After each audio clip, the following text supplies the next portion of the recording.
Viva Physical Media. Oh my episode gosh. 92. Can you, Rich, can you cut in the clip of Travis Kelce saying, Viva Las Vegas?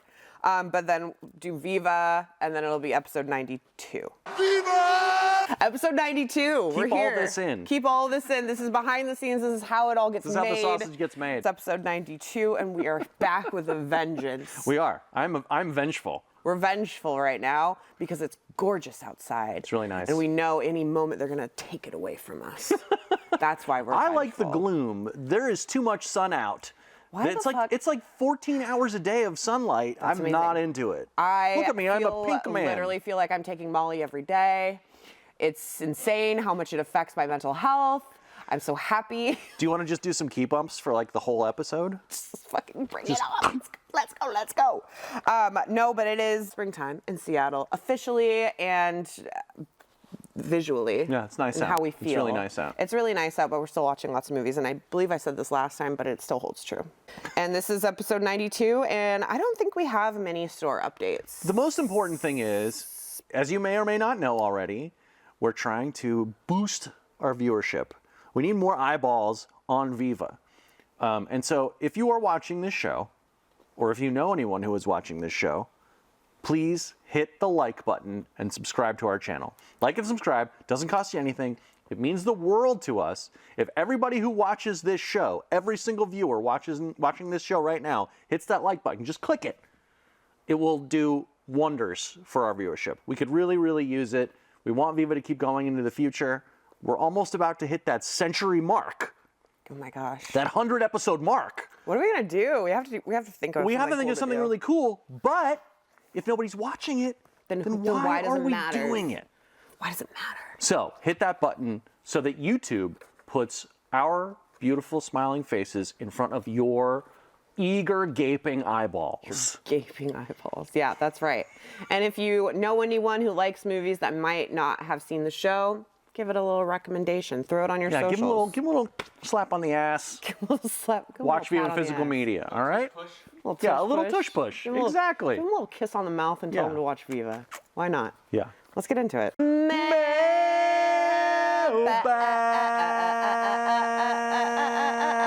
That was so good. So good. I love getting a mailbag, but we need more mailbags, you guys. We only have one really small mailbag. It's a good one, but we have a short one. Small, mighty. Why aren't you sending us more mail? Why aren't we getting mail? The mail's really slowed down. Viva at Scarecrow.com or 5030 Roosevelt Way, Northeast Seattle, Washington, 98105. Say what's up. Let us know what you've been watching. Take pictures of your physical media collections or your pets. Ask questions about the store, etc. Why not? Also, quickly, there's some housekeeping involved. Sometimes we do a segment called Rapid Recs. Oh yeah, I'm familiar. Right. So recently we've had, like for a while now, we've had like an ongoing match where an anonymous donor contributed an extra $50 to every $100 donation that would earn you a Rapid Recs. By the way, if you want to send us some mail and you want to donate $100 to Scarecrow, you can get a Rapid Recs, 10 categories of your choosing or any other thing of your choosing. We will rapidly recommend them to you. We will. That's 20 Recs. In any case, so it's episode 90 was our final Rapid Recs of that match. With the match, yeah. And we forgot to thank our anonymous donor. So that was a very bad oversight, and we apologize for that. Thank you, mystery donor, because thank you, mystery donor. You did a lot of work. Yes, you did. And donated a lot, and it means a lot to us. Back to mailbag. Okay, we got a mailbag. This comes to us from Brendan Sweeney. Hello, Brendan. Who is a regular Viva watcher and regular communicator. He's also the guy who mentioned that he watches the Raunch versus Rom before voting. Yeah, which is... We appreciate that. I mean, to clarify, you guys don't need to watch the Raunch and Rom because you we're kind of like pitching it to you. Like the pitch is the thing. But the fact that he is going the extra mile and watching these sometimes barely watchable, especially on my side of things, barely watchable stuff, good on you, bro. Also, he has a really cute dog named Ruthie. Hi, Ruthie. Hi, Ruthie. All right, so Brendan asks, is there a movie trilogy where you disagree strongly with the common consensus on which entry is best? You go. Okay, I believe with my heart, and I know I'm not alone, but I'm not popular, that Temple of Doom is the best Indiana Jones movie. That was definitely my, I knew right away that would be my answer because it's always been like, what? Raiders. Okay, Brainers. so I thought about that one too, because I agree with you. Yeah. I don't necessarily think that Temple of Doom is the better movie, but it is my favorite of the better Indiana for Jones me. movies. However, there's 5 Indiana Jones movies now. Yeah. Okay, look, I'm trying to invalidate your choice. The thing I immediately thought of was the Bourne Supremacy, which is the second Bourne movie, and I think that is the superior Bourne movie, but there's also 5 of those. So I was kind of taking his word as trilogy as like very like franchise. I wasn't even thinking. I totally hear you, and I think that these are good answers, but once I thought about it for an extra half second, I was like, technically those aren't trilogies. But I do have one that is a trilogy. What is it? I think that The Dark Knight Rises is the superior Christopher Nolan Batman film. And I think that that is absolutely a minority opinion. So most people think Dark Knight? Yeah. Because of Heath. And look, let me tell you, I think all 3 of those movies are good to great. I think The Dark Knight is fucking awesome. I agree. There is stuff about The Dark Knight Rises that I find to be exceptionally esoteric and strange that elevates it above merely being a great pop masterpiece of its time. What are some other trilogies that are just trilogies? I was also thinking about the Man with No Name trilogy, aka the Dollars trilogy. Oh. Because I would say that the consensus was probably that The Good, the Bad, and the Ugly, the third one, is the superior film. My favorite is For a Few Dollars More. I think that is my favorite Western of all time. Well, I can't think of any more trilogies off the top of my head. There aren't any trilogies really at all It's like you either go 1, 2, or a bunch. You know? What are some true? I think The Godfather 1 is better than 2. Oh, I see. Okay, yeah. I Those prefer aren't 2. controversial. If I came in here and I was like Godfather 3 is the best one, that would be something a to strange talk opinion, about. yeah. But I'm not. I'm not gonna say that. If I think of any more, this might be an ongoing thought. Maybe we can go back to this. Conversation. Yeah. Because now I kind of want to just look up trilogies and decide. What's your favorite Da Vinci Code? I've never seen the Da Vinci Code movies. Good answer. Mailbag.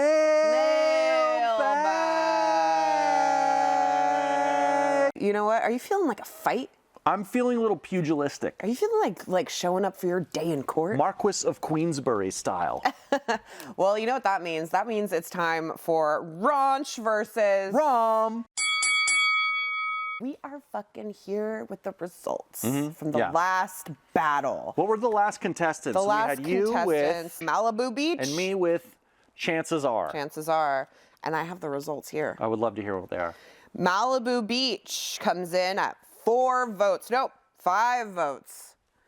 And Chances Are comes in at 8 votes. Vindicated! Chances Are is the winner, but Malibu Beach got a few heads turning. This makes up for the betrayal of Kevin Clarke on the last one where he screwed me. A lot of people commenting on Chances Are did vote because of RDJ. A hot baby RDJ. And you know what? I'm not mad about it at all. Yeah. I have a possible follow-up to that today.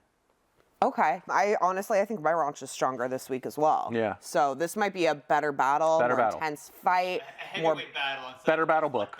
Yeah. There might be some blood in the ring. There might be some teeth. Okay, so You're up. Let's start this fight. My new champion, who I'm really excited to introduce to you all in the ring today, is 1986's Malibu Bikini Shop. Oof. This is a ringer. Over here, I have one that I picked because you recommended it on a previous Rapid Rex. I did. The 1980 film. Have you heard of the films from 1980? I have. It's My Turn with Jill Clayburgh and Michael Douglas. Well, let's see if it really is your turn. Yeah. So we get 2 minutes on the clock. We give you a rundown of each of our picks and why they may or may not be the winner. And then we close with a closing argument, final statement, etc. And then you vote in the comments. You don't gotta watch these, but if you want to, no one's stopping you. 3, 2, 1, go. This is Malibu Bikini Shop from 1986, directed by David Wechter, who also did a movie called Midnight Madness about an LA treasure hunt. This movie is about 2 brothers whose aunt dies and leaves them their bikini shop in Los Angeles named Ida's Bikini Shop. And one of the brothers is straight-laced and he really wants to get the books in order and then sell the bikini shop. The other brother is a slacker and he just wants to fuck around and he wants to hang out in Ida's bikini store and do parties and stuff. So they're kind of fighting each other on that. The bikini shop itself has a bunch of workers that are all these hot girls, and they always wear their bikinis to work. And there's also dressing rooms with two-way mirrors, so that in the office you can watch the girls change, which Cool. is super non-problematic and awesome and feminist. Alan, one of the straight-laced guys, falls in love with one of the employees there, who's a designer, but he's also engaged to like a really annoying, like whiny rich girl who is always calling him and going, "Kissy, kiss, kiss, Alan." And then they have to figure out how to save the shop because Alan eventually like comes around and he's like, you know what, I actually really love the bikini shop. We're finding community here, but turns out the books are a mess, so they're gonna have to put on fashion shows, parties, and other things in order to raise money. But they don't have any money to raise the money to do the parties, so they end up, one of the girls is a designer, so she uses her designing skills and a bunch of surplus like hospital gowns they found to make this military-themed bikinis that they're gonna sell. But they also have a big party that at the end of the movie that is like military-themed and war-themed, and there's like a music video, and then they also have like a weird boot camp-themed like obstacle course race on the beach at the very end. They end up making all the money and winning and buying back the Malibu bikini shop, and it's a success. 3, Go. 2, 1, go. All right, it's my turn. Claudia Weil, 1980, excuse me. Jill Clayburgh, the great Jill Clayburgh, plays a mathematician who is sort of, I don't want to say having a midlife crisis, but she's feeling like a little stuck in a rut. She is in a really nice relationship with a divorcee played by Charles Grodin. She is interviewing for a very prestigious job at another university in New York. She lives in Chicago. She's going to maybe move to New York and take this big job. But there's just something kind of missing from her life. She does not feel fulfilled. And so she goes to New York to visit, do this job interview, and also attend the wedding of her father, who is remarrying a woman. And he's remarrying because he's a widower, and the woman that he's marrying has two sons. One is Jim Dial from Murphy Brown. The other one is Michael Douglas, who plays a washed-up baseball player. He had an injury, so he can't play baseball anymore. And she meets Michael Douglas, very young baby Michael Douglas, very handsome, at this wedding, and they hit it off. And they kind of start to hang out, and then they eventually sleep together, and maybe where's this going? He's married, but his marriage is on the rocks. She's not sure if she's going to take this job, even though the interview went well.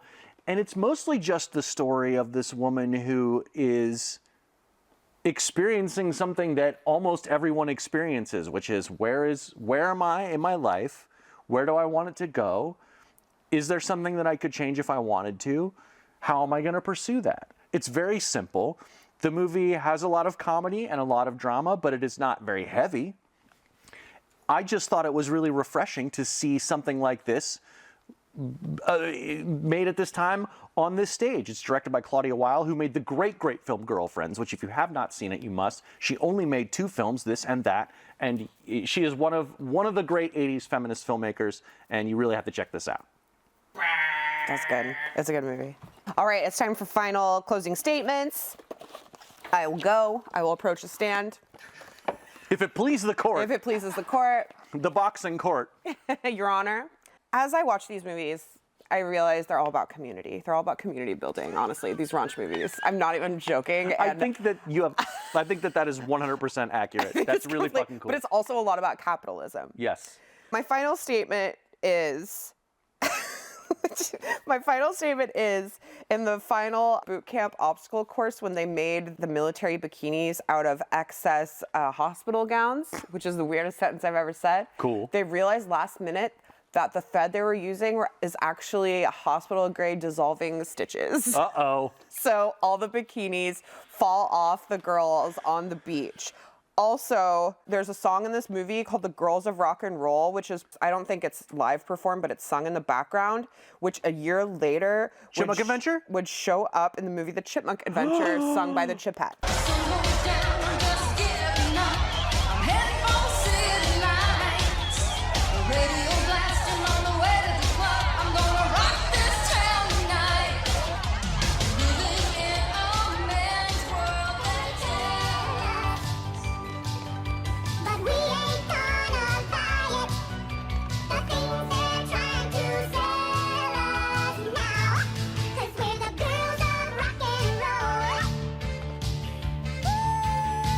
Dude, I love the Chipmunk Adventure.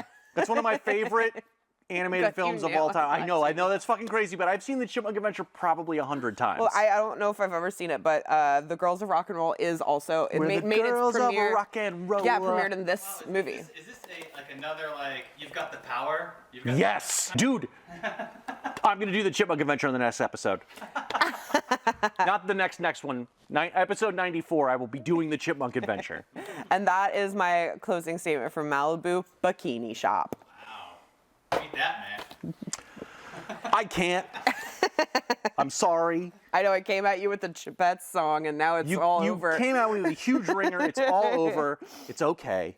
I'm going to take the L on this one prematurely, but I'm still going to make my case. The people might, think differently than me. That's fine. Watch both movies before you make your decision. Don't do it. Don't watch mine.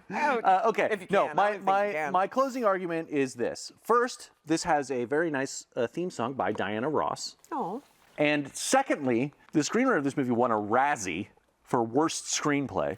And Roger Ebert gave it 2 out of 4 stars and said that it was less a movie, I'm paraphrasing, less a movie than a collection of feminist concerns and arguments. And even if that was accurate, which it absolutely fucking is not, that is a stupid thing to say. I feel like that makes, if I hadn't already seen this, that would make me want to watch it more. Right? It is not that. It is a very good movie. I'm sorry that it doesn't have a song from the Chipmunk Adventure and disappearing bikinis, but it is really good. So, don't vote for the easy choice, the sexy choice. Vote blue. Vote sexy or you're ugly. Wow. Anyways, vote below, and in a few episodes we'll get you up to speed. Wow. Okay. My first pick is gonna be this movie called Lover Girl. This was a little indie 90s gem, kind of gem, that I found. Another one where I was just kind of browsing the Was this a stacks. potential Raunch? No. Well, actually, it wasn't, but I was up there looking for a Raunch when I found it. Gotcha. So it kind of coincidentally was there, because otherwise I don't really fuck with the Comedy Room too much unless I'm looking for something in particular. Okay. Somebody doesn't like to laugh. It's fine. Sorry, smiles hurt. I came across this, and I noticed Sandra Bernhard was in it, and I was like, 97 Sandra Bernhard movie about sex workers with the Breeders on the soundtrack. What? Hey, wait.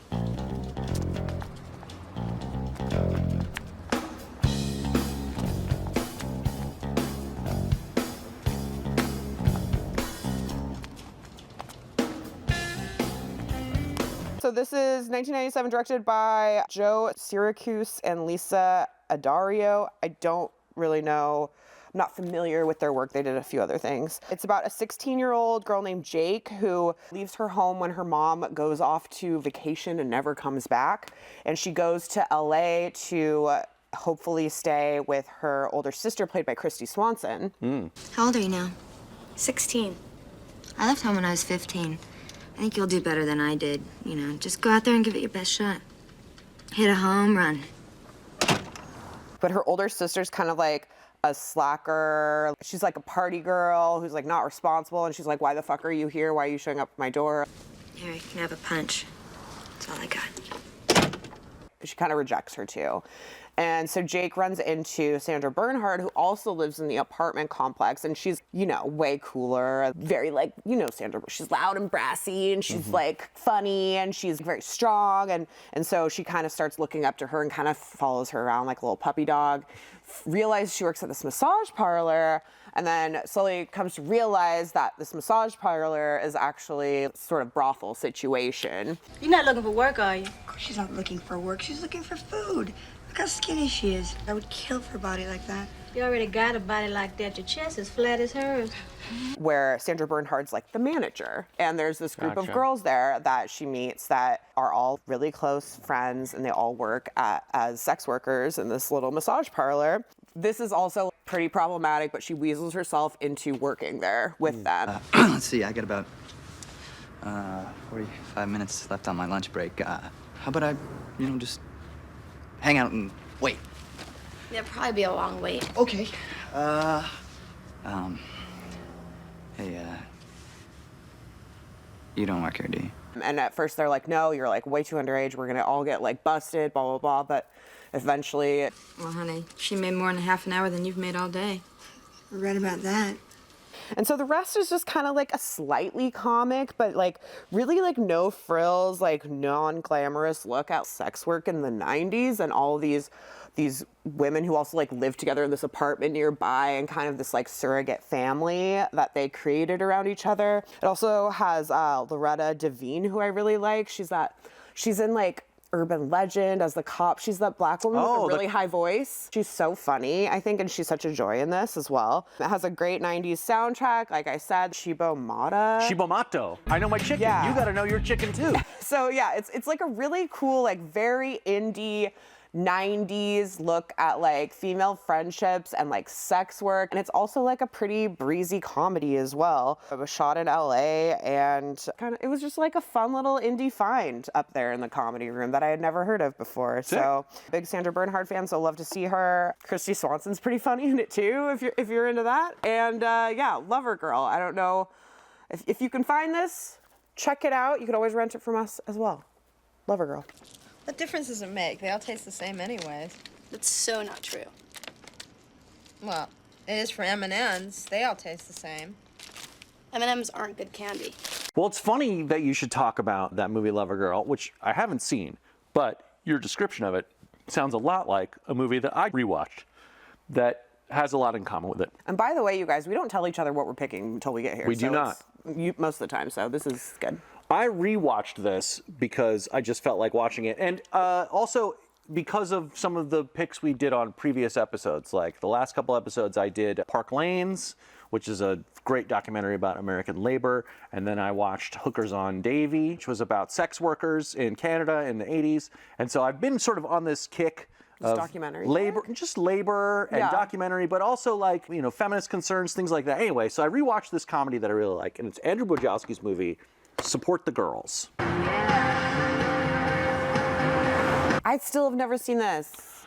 Emalie, you would love this movie. I know I would. It's been on my list for literally since it came out. It is so good. I'm a big Andrew Wojcicki fan. He's kind of like me too. a mumblecore pioneer. Mm-hmm.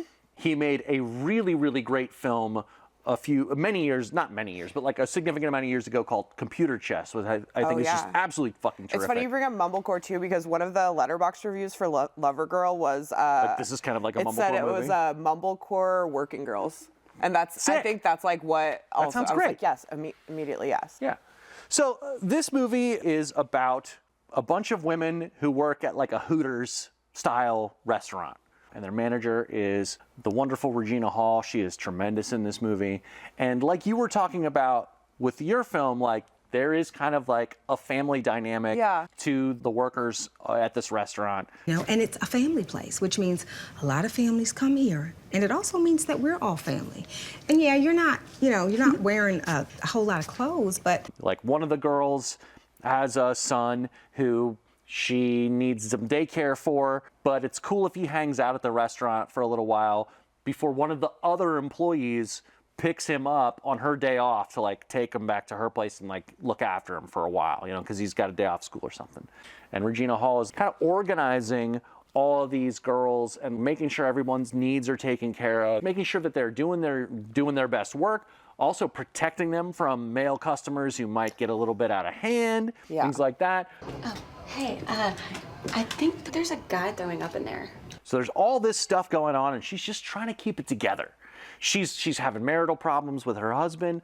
Like there's just all this stuff going on, and in under 90 minutes, she manages to just hold it together, and that is the best you can ask for. Like, not all the problems are resolved, not everything gets settled.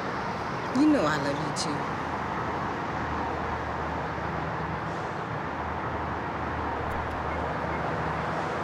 There's a whole other subplot about one of the girls might be going through some medical problems, so some of them are like organizing a car wash I want to see that. to get her some funds for her medical bills. That whole plot line goes in a really interesting direction that I didn't see coming. There's a really great supporting performance by Haley Lou Richardson, who is just incredible. I don't know how you can guzzle that stuff. Chocolate milk rules. It's just a really great portrait of community and sorority and labor and like against the values that we come to associate with a waitressing job. Yeah. I still feel like there is a stigma that is a low skill, low wage job. This is like completely exploding that. As if there's anybody watching this who doesn't feel that that's an important piece of especially work, with like Hooters-esque restaurants or whatever. Like it's still a fucking job, and it still requires the skill play and the clip of Steve Buscemi in Reservoir Dogs going like, "This is me playing the world's smallest violin." You know what I mean? This movie is just about like, this is hard work.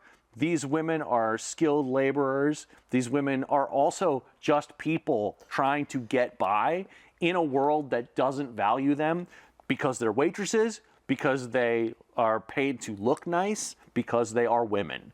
It's just awesome. It's a real departure in some ways from Bujalski's other work. Like if you looked at this next to Computer Chess, you'd see two totally different movies. Yeah. And so I just think that this is really cool, and I've been on this kick, and it led me back to this thing that I really love. It's just terrific. If you have not seen this, you really need to watch it. If you've seen it before, watch it again and remember how fucking good it is. I need to get on it. Support the girls. You know, contrary to what you may believe, I'm actually really perfectly fine with a B cup. All right, that was episode 92. Let us know if you guys enjoy this new shorter bite-sized format. We hope we're giving you like still good recs. We're here giving you some good content, but we want to be here for you more often, so you don't have to wait as long between episodes. And I feel like I'm still adjusting to it, but I feel really good. I mean, it's like, weird I like after it. doing something so long one way, doing it another, but I also feel good. I think Will told me that someone called the store and was talking to him and then mentioned that they enjoyed the shorter episode of Viva because they usually like have something, they usually kind of trail off or something because it's too long or something like that, and they enjoyed watching a 25-minute episode. Great. So yeah, give us some feedback if you like it. Trying to give you that hot Viva injection. You slip her the hot beef injection. Yeah, that hot Viva injection. Got the prescription for you, doctor. Another hot Viva injection. We are here for you. We are here for you more often now. Send us some mail. Hit that like button. Smash it hard. Donate to Scarecrow. $100 gets you 10 Rapid Recs from each of us. That's 20 Rapid Recs. So, and then who knows? Rich might want to like throw in a couple, and that's extra. You never know. You never fucking know. You never know. Keep Viva going. Like and subscribe. We love you. Yeah. This is my favorite thing that I do. No, I love doing this as well. And like, show up if you're in the area. Come pop by. Check out the store. You can also rent by mail. So go to scarecrowvideo.org. Sustain our Scarecrow, etc. You know. So until next time. Links in the bottom, and until next time. Viva Physical Media. Damn the double nickel. See you later. See you later. Bye.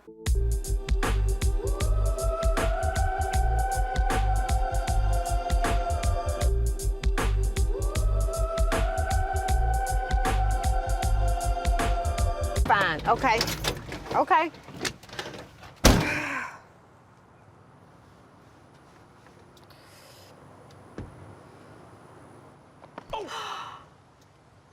Catch your breath and get off my property.